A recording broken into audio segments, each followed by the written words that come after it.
Okay, so we have already discussed, हमने already discuss कर लिया है कि एक वेक्टर को दो रेक्टेंगुलर डायमेंशंस यानी एक्स एक्सिस और वाई एक्सिस में कैसे हम लोग ब्रेक कर सकते हैं। तो अब हम लोग डिस्कस करने वाले हैं कि एक गिवन वेक्टर को एक्स एक्सिस, वाई एक्सिस और जेड एक्सिस यानी तीन रेक्टेंगुलर कोऑर्डिनेट एक्सिस, रेक्टेंगुलर मतलब परपेंडिकुलर, म्यूचुअली परपेंडिकुलर। तो x और y एक्सिस परपेंडिकुलर है, y और z एक्सिस परपेंडिकुलर है, z और x एक्सिस परपेंडिकुलर है, यानी तीनों जो एक्सिस हैं वो एक दूसरे के रेस्पेक्ट में परपेंडिकुलर है। इसको हम लोग कहते हैं म्यूचुअली परपेंडिकुलर। क्या कहते हैं? Mutually perpendicular axis, mutually perpendicular axis. तो यहाँ पे इस तरह के तीन एक्सिस है, ठीक है। यानी जैसे कि ये रूम है, तो इस रूम में जैसे आप देख सकते हैं किसी भी कॉर्नर पे आप देखोगे तो एक एक्स एक्सिस, वाई एक्सिस और जेड एक्सिस है, राइट। किसी भी कॉर्नर पे तीन एक्सिस है और वो तीनों एक दूसरे जो है आपस में परपेंडिकुलर है, perpendicular to each other, alright. तो अब हमें एक वेक्टर है, राइट। जैसे मानो कि ये रूम है और ये एक वेक्टर है, तो इस वेक्टर के हमें कॉम्पोनेंट लेना है। इसका कॉम्पोनेंट लेना है एक्स के अलोंग, इसका कॉम्पोनेंट लेना है वाई के अलोंग, इसका कॉम्पोनेंट लेना है जेड के अलोंग। ऐसे तीन कॉम्पोनेंट लेने हैं, ठीक है। तो मैं आपको समझाने की कोशिश करता हूँ। यहाँ पे देखिए हमने तीन एक्सिस ले लिए, ये एक एक्सिस कंसीडर कर लिया, ठीक है। ये एक एक्सिस कंसीडर कर लिया, ये वाला, ठीक है, हो गया। ये एक्स एक्सिस हो गया, ये वाई एक्सिस हो गया, ओके। और ये एक एक्सिस ले लिया हमने, जेड एक्सिस, ठीक है। तीन एक्सिस ले लिए। तो ये सब परपेंडिकुलर है, जैसे ये इसके परपेंडिकुलर है, ये ऐसा ही 90 डिग्री है, ठीक है। ये कोई 120 डिग्री नहीं है। तो अब आप खुद सोच सकते हैं कि ये एक्स एक्सिस है, ये वाई एक्सिस है, तो जेड एक्सिस किधर है? जेड एक्सिस इधर है या आपके तरफ है? जेड एक्सिस इधर है या आपकी तरफ है? किधर है? क्योंकि ये एंगल 90 है, ये एंगल भी 90 है, ये वाला, ये भी 90 है। तो जेड एक्सिस है किधर? ऑब्वियसली जेड एक्सिस इधर नहीं है, जेड एक्सिस आपके तरफ है, ठीक है। तो देखिए ये एक्स एक्सिस, ये वाई एक्सिस और जो जेड एक्सिस है वो इन दोनों के परपेंडिकुलर है। तो मैंने जो ये मार्कर यहाँ रखा है, राइट, ये है जेड एक्सिस। ये क्या है? Z axis. लेकिन हम लोग ये जो बोर्ड है, व्हाइट बोर्ड, ये एक 2 डायमेंशनल सरफेस है, इट्स अ 2 डायमेंशनल सरफेस। तो यहाँ पे हम we can not make a 3D diagram, right. हम लोग 3 डायमेंशनल डायग्राम नहीं बना सकते, तो उसको समझाने के लिए यहाँ पे इस तरह बनाया गया है। तो जेड एक्सिस आपकी तरफ है, ओके ओके। तो अब यहाँ पे हमने ये ले लिया एक वेक्टर, ये O है, ये P है, ठीक है। ये हमने एक वेक्टर ले लिया, OP वेक्टर, ओके। तो हम लोग स्टार्ट कर रहे हैं OP वेक्टर से। तो अब सवाल ये उठता है कि ये OP वेक्टर किस प्लेन में है। तो यहाँ पे टोटली 3 प्लेन है। कौन कौन से प्लेन है? एक तो है ये वाला प्लेन, ये XY प्लेन, ठीक है। कौन सा प्लेन है? यहाँ पे XY प्लेन है, यहाँ पे XZ प्लेन है, राइट, ओके, XZ, और यहाँ पे है YZ प्लेन। 3 प्लेन है, समझ में आ रहा आपको? तो देयर आर 3 प्लेन्स, राइट। तो ये 3 प्लेन है, these 3 planes are perpendicular to each other. ये तीनों प्लेन जो है वो एक दूसरे के परपेंडिकुलर है। तो अब सवाल ये उठता है कि ये OP वेक्टर किस प्लेन में लाई करता है? बोलिए बोलिए। अभी आप जो बोल रहे, मैं सुन रहा हूँ, आप बोल रहे होंगे सर वो XY प्लेन में लाई करता है कि नहीं? 99% जो आप लोग ये वीडियो देख रहे हैं आप यही जवाब देंगे कि सर वो जो वेक्टर है OP वेक्टर वो दिख रहा है, आपने इस बोर्ड में ड्रॉ किया है, तो वो XY प्लेन में लाई कर रहा है। लेकिन ये कोई ज़रूरी नहीं है, वो XY प्लेन में ना होकर वो ऐसा भी हो सकता है, ठीक है, राइट। मतलब वो किसी प्लेन में भी नहीं है, ना वो XY में है, ना वो XZ में है, ना वो YZ में है, वो स्पेस में है। वो कैसे है? वो स्पेस में, 3 डायमेंशनल स्पेस में, राइट। जैसे एक रूम में मान लो कि ये मार्कर रखा हुआ है, राइट। तो अब ये मार्कर किस प्लेन में है? अगर वो कॉर्नर ओरिजिन है तो वो इस पीछे वाले प्लेन में है? नहीं है। वो उधर वाले प्लेन में है? नहीं है। क्या वो ऊपर वाले प्लेन में? नहीं। वो इस तरह से एक लाइन है, मतलब वो स्पेस में है, वो उस कॉर्नर से वो ऐसे आ रहा है, राइट। तो वो एक 3 डायमेंशनल स्पेस में। तो वैसे ही ये एक 3 डायमेंशनल स्पेस में, ठीक है ना। ये XY में, ना YZ में, ना किसी में। तो हम लोग क्या करने वाले हैं, हमें इसके कंपोनेंट्स फाइंड करने हैं। तो हमें इसके 3 कंपोनेंट्स चाहिए, एक एक्स के अलॉन्ग चाहिए, एक वाई के अलॉन्ग, एक जेड के अलॉन्ग चाहिए, ठीक है। तो हम लोग क्या करेंगे, अब हम लोग जो है यहाँ पे थोड़ा कंस्ट्रक्शन करेंगे, राइट। तो जो थोड़ा ज्योमेट्रिकल हम लोग कंस्ट्रक्शन करेंगे। तो ये जो आपको पी पॉइंट दिख रहा है ना, पी पॉइंट दिख रहा है सबको, तो इस पी पॉइंट से हम लोग 3 परपेंडिकुलर ड्रॉप करेंगे। कितने? 3 परपेंडिकुलर। अच्छा, कितने प्लेन है हमारे पास? हमारे पास 3 प्लेन है, जैसा कि मैंने बताया आपको। और हम लोग पी पॉइंट से 3 परपेंडिकुलर डालेंगे। किस पे डालेंगे? इन प्लेन्स पे डालेंगे। ये जो 3 प्लेन है, इन 3 प्लेन्स पे हम लोग डालेंगे, ठीक है। तो जैसे कि अभी ये नीचे वाला प्लेन है, तो इस पे हमने परपेंडिकुलर डाल दिया यहाँ से, ये देखो परपेंडिकुलर, ये परपेंडिकुलर यहाँ आके मिल गया, ठीक है। यहाँ पे आके मिल गया परपेंडिकुलर। फिर मैंने, अब ये वाला प्लेन है तो इस वाले प्लेन पर डाल दिया मैंने परपेंडिकुलर, ये देखो डाल दिया परपेंडिकुलर, इस प्लेन में आके मिल रहा है। वैसे ही इससे अब मैं पीछे वाले पे डाल देता हूँ परपेंडिकुलर, तो मैंने पीछे वाले प्लेन पर डाल दिया परपेंडिकुलर, ये देखो। तो ये जो पॉइंट है, ये पॉइंट पी स्पेस में लाई कर रहा है, ये पॉइंट पी कहाँ लाई कर रहा है? स्पेस में लाई कर रहा है। और इससे हमने जो 3 प्लेन है, उन 3 प्लेन पे हमने परपेंडिकुलर डाला है, ठीक है। ये वीडियो आपको जरूर वापस देखना पड़ेगा, राइट, तभी आपको पूरा अच्छे समझ में आएगा, ठीक है। देखते जाइए। तो अब हमने ये परपेंडिकुलर डाल दिए। अब हम क्या करेंगे, अब हम इस 3 लाइन को, यानी एक ये वाला लाइन, एक ये वाला लाइन और एक ये वाला लाइन, इस तीनों को यूज करके हम लोग बनाएंगे एक क्यूबॉइड। क्या बनाएंगे? क्यूबॉइड। उसको बेसिकली हम लोग यहाँ कहते हैं पैरेललोपाइप्ड, लेकिन शायद ये वर्ड आपने नहीं सुना होगा, पैरेललोपाइप्ड, तो इसलिए मैं यूज कर रहा हूँ क्यूबॉइड, राइट, जो कि आपने सुना हुआ है। That's very simple, okay. तो क्यूबॉइड कैसे बनाएंगे? देखो, क्यूबॉइड ऐसे बनाएंगे हम लोग कि अब यहां से इसको हम लोग इस एक्सिस पे ऐड कर देंगे। इस एक्सिस पे क्यों ऐड कर सकते हैं? क्योंकि ये एक्सिस उस प्लेन में लाई करता है, जिस प्लेन में ये पॉइंट आया है उसी प्लेन में ये एक्सिस भी है, इसलिए इसको हम लोग कर सकते हैं। तो वैसे ही हम लोग यहां से एक लाइन ड्रॉ करेंगे। किधर? इस एक्सिस पे। इस एक्सिस पे क्यों ड्रॉ कर सकते हैं? क्योंकि जिस तरह ये पॉइंट उस प्लेन में लाई करता है, वैसे ये एक्सिस भी उसी प्लेन में लाई करता है, ठीक है। और फिर हम लोग यहां से भी एक लाइन ड्रॉ करेंगे, राइट, इस जगह से, ये नीचे वाले प्लेन में, और ये एक्सिस भी उसी प्लेन में, तो उसको हमने ज्वाइन कर दिया, ये देखो, ठीक है। इस तरह से हो गया। अब हमारे पास बच गया ये लाइंस, इनको हम जोड़ देंगे। ये जोड़ दिया, ये जोड़ दिया, राइट, और ये वाला जोड़ दिया। तो आप खुद देख लो, ये बन गया क्यूबॉइड। ये क्या बन गया? क्यूबॉइड बन गया। और उस क्यूबॉइड का डायगोनल ओपी है। उस क्यूबॉइड का डायगोनल क्या है? ओपी। तो ध्यान से देखो, आपको समझ में आएगा ये डायगोनल है, क्योंकि ये जो कॉर्नर है, ये एक वर्टेक्स है और ये कॉर्नर डायगोनली अपोजिट वर्टेक्स है, ठीक है। तो इन दोनों को ज्वाइन किया हुआ है ओपी। तो ओपी जो है, OP is the diagonal, OP is the diagonal of this cuboid, ठीक है। तो हम लोग नाम दे देते हैं, राइट।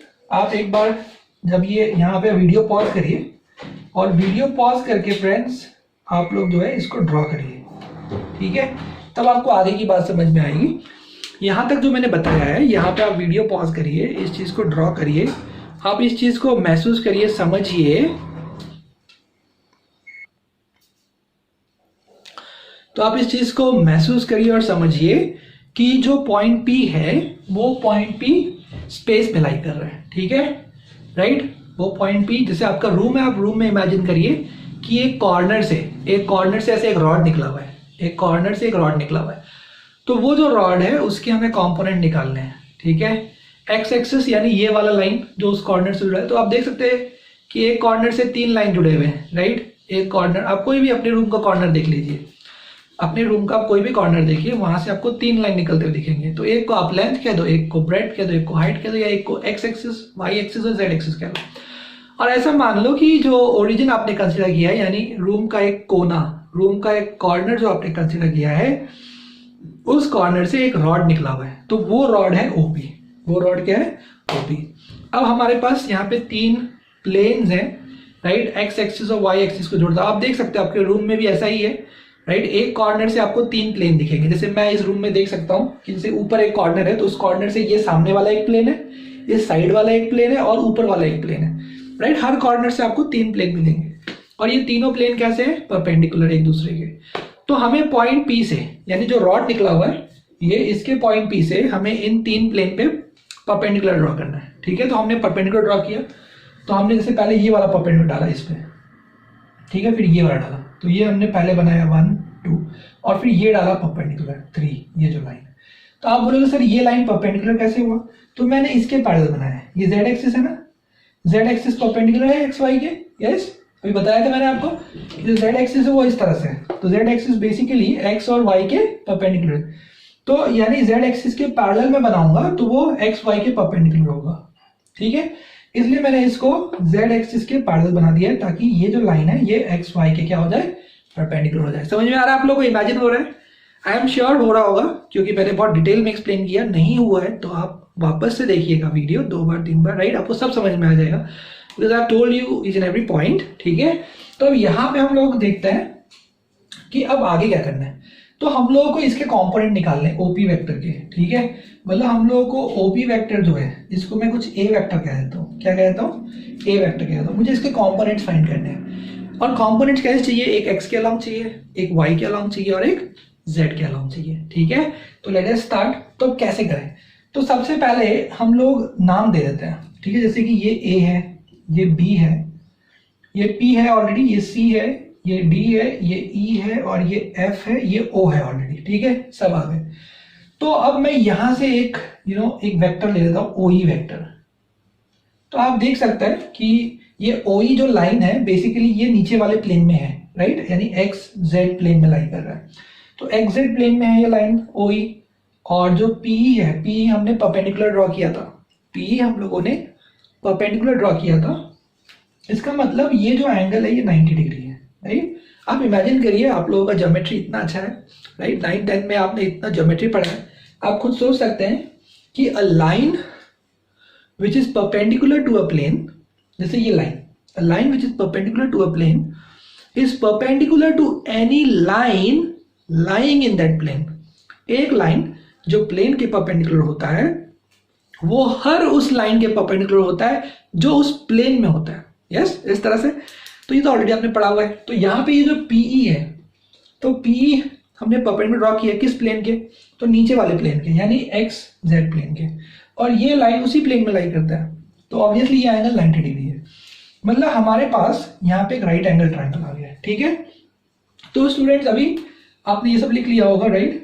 तो मैं यहां से इसको हटाता हूं और आपको आगे की कहानी बताता हूं, ठीक है। तो यहां पे इन राइट ट्रायंगल, जो राइट ट्रायंगल है ओ ई पी, तो ओ ई पी, ठीक है, मैं कह सकता हूं कि O E vector plus E P vector is equal to O P vector, triangle law of vector addition, right. तो using triangle law of vector addition में क्या कह सकता हूं, मैं कह सकता हूं कि ओई वेक्टर, राइट, ये वेक्टर, इसका हेड इसके टेल से कनेक्टेड है, OE vector plus EP vector, alright. So plus EP vector, OE vector plus EP vector gives OP vector, gives OP vector. ये हो गया इक्वेशन नंबर 1। ये क्या हो गया, इक्वेशन नंबर 1 हो गया, ठीक है। अब आप ध्यान से देखो ये एंगल कितना आएगा, क्या ये एंगल भी 90 आएगा? यस, ये एंगल भी 90 आएगा। क्यों? क्योंकि हम लोगों ने यहां से ये परपेंडिकुलर डाला इस प्लेन पे, राइट। तो ये परपेंडिकुलर मतलब ये भी परपेंडिकुलर है क्योंकि पैरेलल लाइंस है। देखो हम लोगों ने यहां से ये परपेंडिकुलर डाला था, करेक्ट, मतलब ये एंगल भी 90 है, राइट, ये एंगल भी 90 है, ओके। तो वैसे ही जो ये वाला लाइन है, ये लाइन और ये लाइन परपेंडिकुलर है, करेक्ट, क्योंकि ये जो लाइन है ए बी ये उस प्लेन में लाई करता है, और ये जो लाइन है ये प्लेन के परपेंडिकुलर है। तो any line which is perpendicular to a plane is also perpendicular to any line lying in that plane, इसलिए ए बी और ए पी परपेंडिकुलर है। तो वैसे ही ओ एफ और एफ ई भी क्या होंगे, परपेंडिकुलर होंगे, ठीक है। तो हमारे पास फिर एक दूसरा राइट ट्रायंगल आ गया। तो in right triangle O F E, तो ओ एफ ई, इसमें हम क्या कह सकते हैं, हम कह सकते हैं कि O F vector plus FE vector, OF plus FE gives OE using triangle law of vector addition। तो using triangle law of vector addition में क्या कह सकता हूं, मैं कह सकता हूं कि OF vector plus FE vector is equal to O E vector, ये मैं कह सकता हूँ इक्वेशन नंबर 2। समझ में आ रहा आप लोगों को? तो ये हो गया इक्वेशन नंबर 1, ये हो गया इक्वेशन नंबर 2। अब आप देख सकते हैं यहाँ पे ओ ई है और यहाँ भी ओ ई है, तो मैं ओ ई का जो ये वैल्यू है, इस वैल्यू को मैं इधर डाल दूंगा, ठीक है, इसको रिप्लेस कर दूंगा। तो मैं क्या लिखूंगा, मैं लिखूंगा यूजिंग 2 in 1, तो इस 2 को मैं 1 में यूज करूंगा, तो ओ ई की जगह मैं ये डाल दूंगा O F plus F E, तो ये हो जाएगा O F plus F E, हो गया, ये डाल दिया हमने। और ये पहले से ही ई पी है, तो E P is equal to O P, बस हो गया। देखिए हमने ओपी के कंपोनेंट्स फाइंड कर लिए और अब हम इसके बारे में डिस्कस करेंगे। तो आप वीडियो यहाँ पॉज करिए फ्रेंड्स, यहाँ पे वीडियो पॉज करिए, ए लिखिए, ठीक है, क्योंकि मैं इसको रब करके आगे का बताता हूँ। ऑलराइट, ठीक है, आगे बढ़ते हैं हम लोग। तो आप लोग यहाँ से लिखिए आगे। तो मैं अब ये वाला पार्ट मिटा देता हूँ, ये जो है यहाँ से यहाँ तक मैंने मिटा दिया, ठीक है, ओके, यूजिंग 2 in 1। अब मेरे पास ये आ चुका है, ठीक है, दिस आई हैव गॉट। अब मैं इस पे थोड़ा सा क्या करूंगा, अब मैं इस पे थोड़ा एनालिसिस करूंगा, थोड़ा इस पे विश्लेषण करूंगा, ठीक है, विल डिस्कस अबाउट दिस, ठीक है। तो देखिए यहाँ पे ये जो ओपी वेक्टर है, ओपी वेक्टर क्या है, वो आया है O F vector plus F E vector plus E P vector. Yes, समझ में आ रहा है आप लोगों को? राइट, अब तो आप लोगों को मेरी आवाज भी अच्छी लगने लगी होगी, है कि नहीं? एकदम अलग सी मीठी आवाज है, राइट। तो ध्यान से सुनिए, ओके। तो यहाँ पे ओ एफ जो आप देख सकते हैं, ओ एफ जेड एक्सिस के तरफ है, तो ये जो वेक्टर है ये ए वेक्टर है, राइट, और ये तीनों उसके कंपोनेंट्स हैं, क्योंकि ये तीनों का जो सम है, इसका इसका और इसका, ये तीनों का सम मिला के ओपी होता है। इसका मतलब क्या है कि ये तीनों ओपी के कंपोनेंट्स हैं, ये तीनों ओपी के कंपोनेंट्स हैं, ठीक है, ओके। तो ये जो कंपोनेंट है, ये कंपोनेंट जेड एक्सिस के अलॉन्ग है, इसलिए मैं इसको कह सकता हूं ए जेड। जो एफ ई आप देख रहे हो, एफ ई जो कंपोनेंट है वो एक्स के अलॉन्ग है, किसके अलॉन्ग है, एक्स के अलॉन्ग है, तो मैं उसको कह दूंगा ए एक्स। और जो ईपी है, ईपी आप देखो, ईपी, ये ईपी जो कंपोनेंट है ये एक्चुअली वाई के अलॉन्ग है, ये वाई के अलॉन्ग है, तो मैं इसको कह दूंगा ए वाई। तो देखिए मुझे इस तरह से 3 कंपोनेंट्स मिल गए जो मैं निकालना चाहता था। मैं एक्चुअली इस वेक्टर को 3 कंपोनेंट्स में डिवाइड करना चाहता था। मैं चाहता था कि इसका एक कंपोनेंट एक्स के अलॉन्ग हो, एक कंपोनेंट वाई के अलॉन्ग हो और एक कंपोनेंट जेड के अलॉन्ग हो, ये मैं चाहता था। तो ऐसा हो गया, मैंने इसको डिवाइड कर लिया 3 कंपोनेंट्स में, ठीक है, इस तरह से आ गए।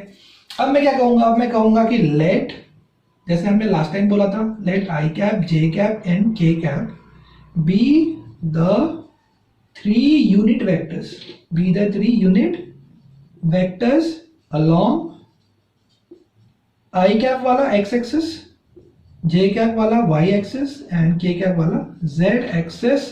ये मैंने ए एक्स ई एस लिखा है क्योंकि प्लूरल फॉर्म है रेस्पेक्टिवली। तो हमने ये 3 यूनिट वेक्टर्स ले लिए, ठीक है, we have taken this 3 unit vectors. अब आपको पता है कि कोई भी वेक्टर जो होता है, राइट, कोई भी वेक्टर होता है, it's the product of magnitude and direction.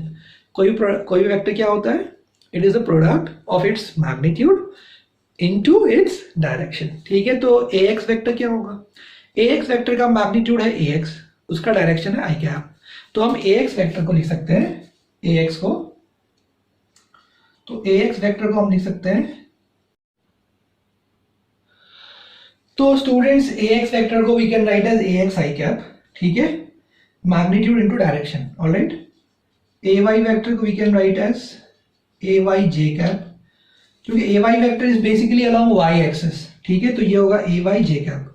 और जो ए जेड वेक्टर है कैन बी रिटन एज उसका मैग्नीट्यूड यानी ए जेड और उसका डायरेक्शन यानी के कैप, ठीक है।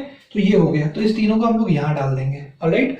तो आप यहाँ तक नोट डाउन कर लीजिए, राइट, आप प्लीज नोट डाउन करते जाइए, वीडियो पॉज करिए, नोट डाउन करिए।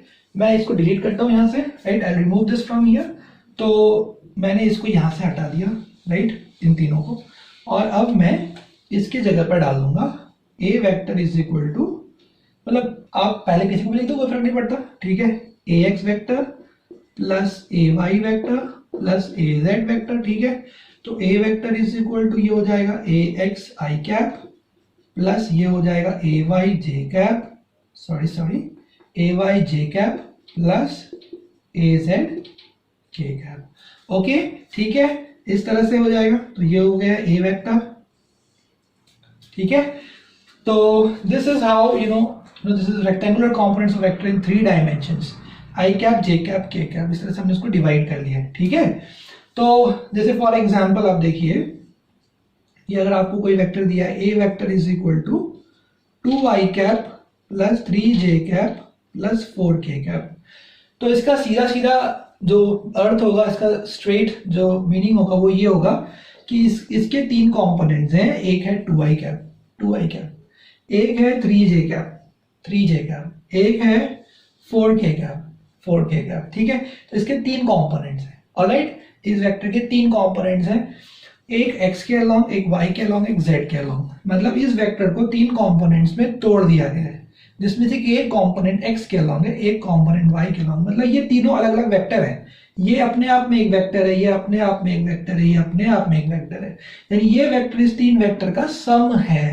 ओके, आई होप आपको समझ में आ गया होगा, मैं आपको इससे ज्यादा नहीं पका सकता। ठीक है, चलिए, तो यहां पे आप देखिए ये जो 2 है, ये 2 है ax, तो ax का वैल्यू कितना हो गया यहाँ पे 2, ay का वैल्यू हो गया 3, राइट, आपको समझ में आ रहा होगा, और az का वैल्यू हो गया 4, तो az का वैल्यू हो गया 4। ठीक है, समझ में आपको, तो इस तरह से। ठीक है, अब हम लोग बात करते हैं आगे का जो कंसेप्ट है कि सर इसका मॉड कैसे निकालेंगे, how to find its mod, है ना, इसका मैग्नीट्यूड कैसे फाइंड करेंगे। जैसे हमने लास्ट टाइम देखा था 2 डायमेंशन में कि जब हमें मॉड निकालना होता है तो हम करते हैं √ax² प्लस ay²। ठीक है, तो आप लोग उत्साह के साथ पढ़ते रहिए, राइट, जैसे हम लोग आपको पढ़ा रहे हैं उत्साह के साथ हंसते हुए, वैसे आप भी पढ़ते रहिए, है ना, क्योंकि अभी ये समय लंबा जाने वाला है, राइट, तो आपको घर पे रह के पढ़ना है, राइट, मोटिवेटेड रहना है, ताकि जो सिलेबस है वो पीछे ना रहे। और जैसे अभी हमारा सिलेबस एकदम टाइम पे चल रहा है, राइट, बिल्कुल लेट नहीं है, बिल्कुल एकदम परफेक्ट चल रहा है, तो आप इंथुजियास्टिकली जो है आप आगे ये लेक्चर सुनिए, नोट्स बनाइए, राइट, आपके जो डाउट्स हैं वो हमें भेजिए। ओके, तो अब मैं आपको बताता हूँ कि हम लोग जो है यहाँ पे इसका मॉड कैसे फाइंड करेंगे। ठीक है, लेट अस डिस्कस दैट।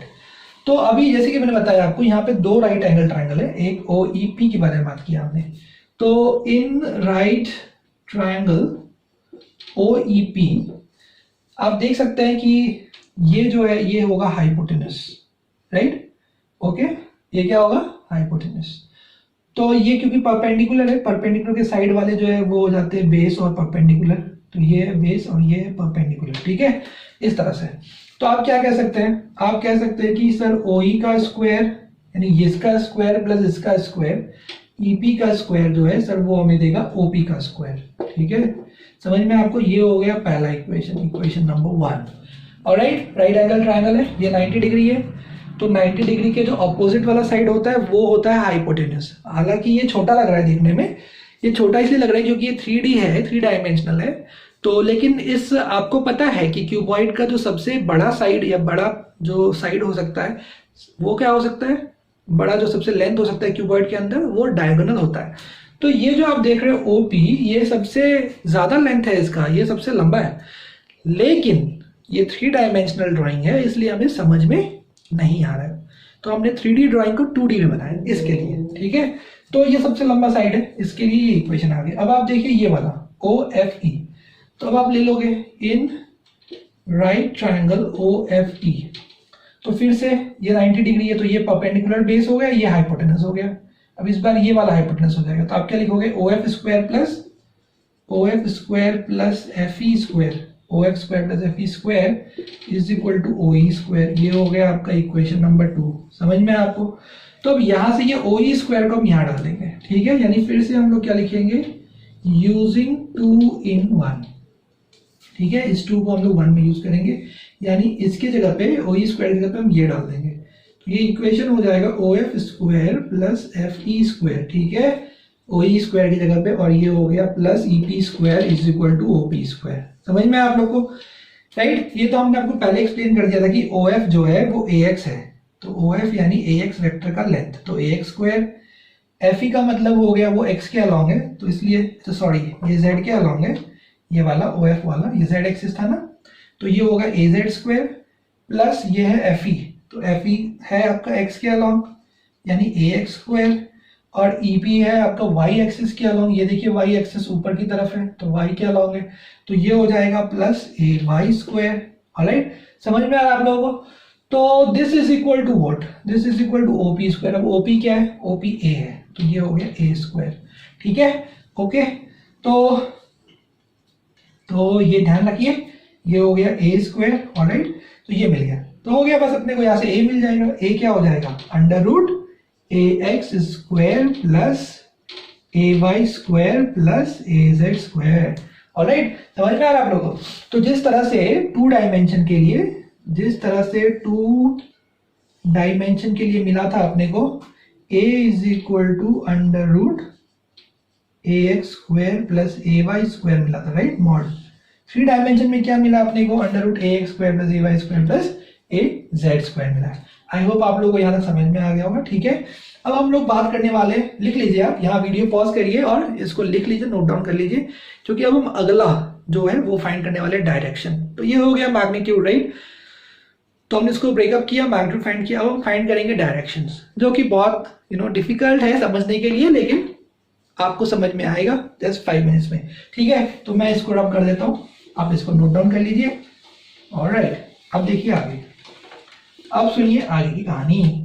तो आगे की कहानी ऐसी है दोस्तों कि अब ये जो है, ये जो ओपी आपको दिख रहा है, राइट, अब ये ओपी जो एंगल्स बना रहा है एक्स के साथ, से ये एक्स एक्सिस है, राइट, ध्यान से देखिए ये वाला एक्स एक्सिस, इसके साथ जो ये एंगल बनाएगा ये वाला, इसको हम कह रहे हैं अल्फा, इसको हम क्या कह रहे हैं, अल्फा। ठीक है, ओके, तो यहां पे इस तरह से हो गया है। मैं जस्ट आपको समझाने के लिए एक बार फिर से बताता हूं।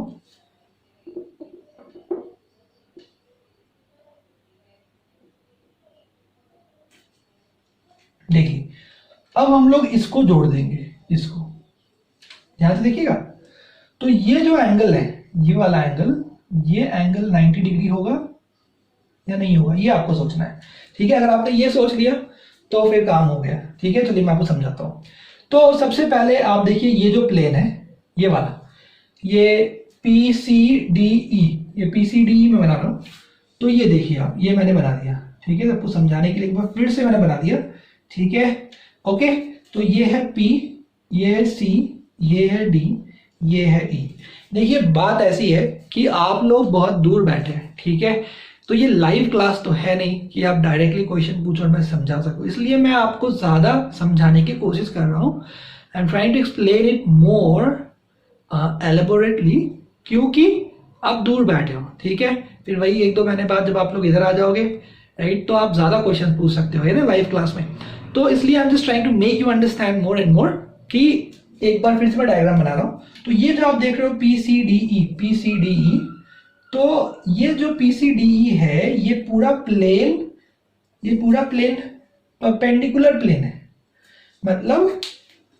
मतलब बेसिकली ये इस तरह से, लेकिन हम इसको इस तरह बना नहीं सकते, है कि नहीं, इसलिए हमने इसको ऐसे दिखाया हुआ है।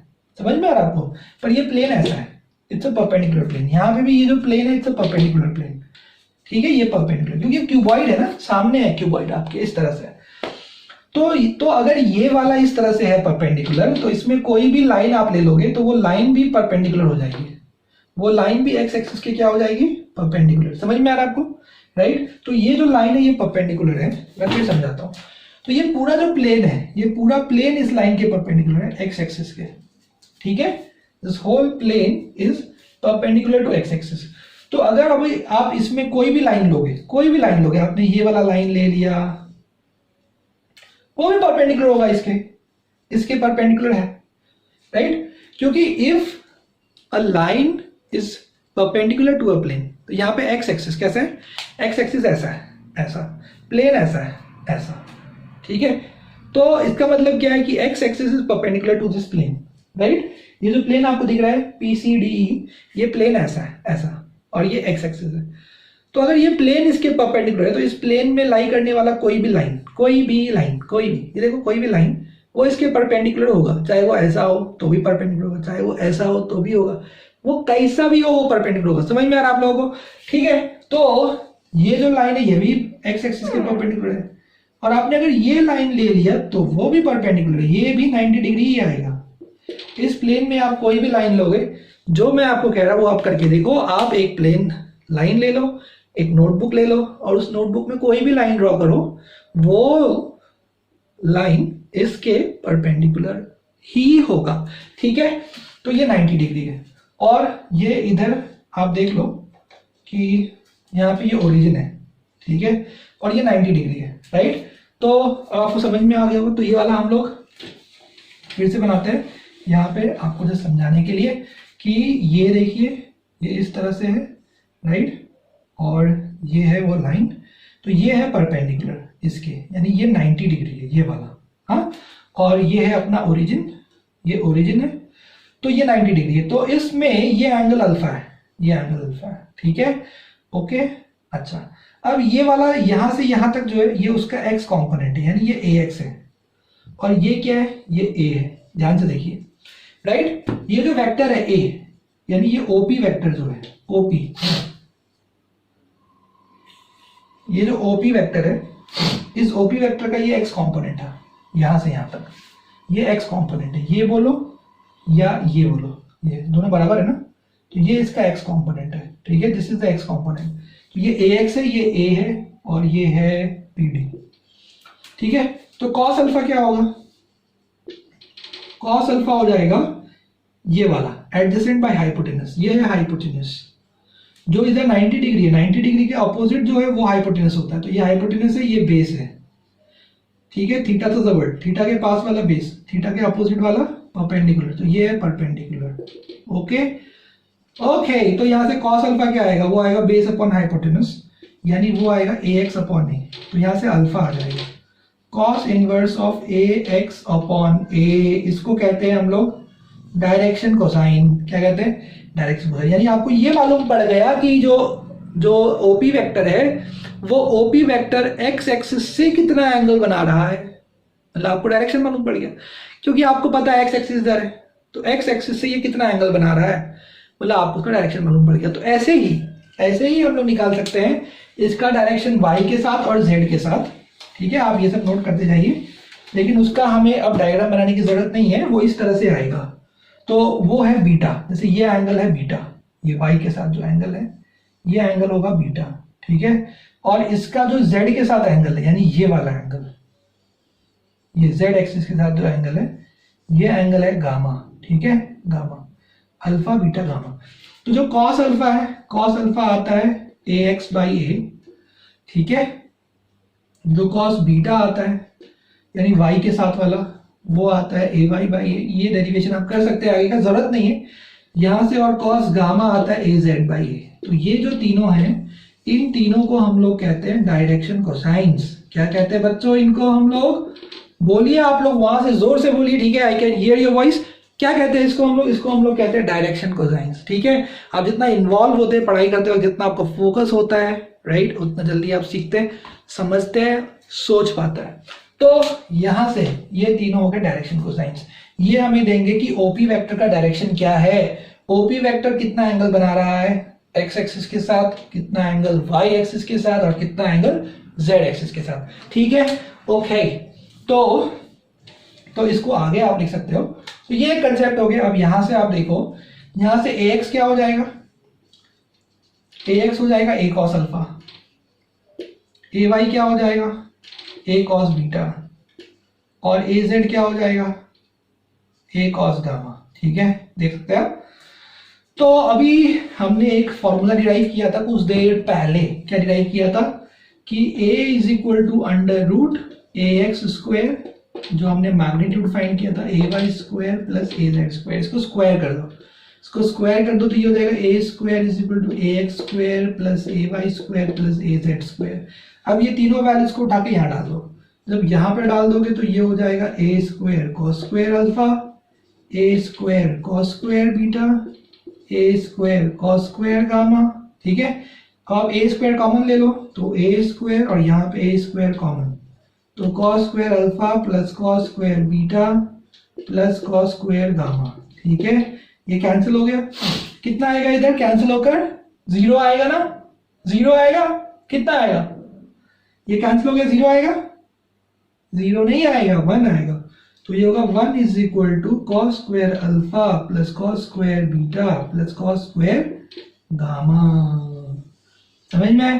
तो ये एक रिलेशन है जो आपको बड़ा काम आता है क्वेश्चन सॉल्व करने, इसको याद कर लीजिए, ठीक है। तो मैंने आप लोगों को आज जो है इस लेक्चर में ये सिखाया कि रेक्टेंगुलर कंपोनेंट 3 डायमेंशन क्या होते हैं, कैसे होता है। अगले लेक्चर में हम लोग, क्योंकि आज के लिए काफ़ी है, इसको आप समझो, 2 बार 3 बार सुनो। अगले लेक्चर में हम लोग इस पे क्वेश्चंस करने वाले हैं, इस पे भी और 2 डायमेंशन से भी हम लोग बहुत सारे क्वेश्चन करेंगे, ठीक है। उसके बाद राइट मैं आपको आज एक असाइनमेंट भी देने वाला हूँ जो इस पे बेस्ड रहेगा, और उसके बाद हम लोग करेंगे लास्ट टॉपिक, वो है प्रोडक्ट ऑफ 2 वेक्टर्स। तब ये चैप्टर खत्म हो जाएगा, ठीक है। तो अभी 3 लेक्चर और होंगे इसके, राइट। सो आई होप आप लोग एंजॉय कर रहे हैं, आप लोगों को समझ में आ रहा होगा, ठीक है। जैसा भी आपको लग रहा है आप अपने कमेंट शेयर करिए, राइट। आपको और क्या उसमें सजेशन है वो लिखिए, तो please share your comments and इस वीडियो के नीचे आप शेयर कर सकते हैं। And please watch this video 2 to 3 times, तो आपको वो अच्छे से क्लियर हो जाएगा। Alright, so see you guys in next video. Alright, till then bye.